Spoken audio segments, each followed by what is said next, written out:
nam je drago da sviramo ovako blizu srpskog konzulata, ali se osjećamo onda kao da smo doma.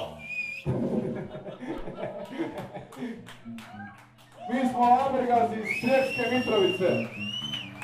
Daleko smo dogurali. Može? Evo prva stvar je intima.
Šta ti se dešava?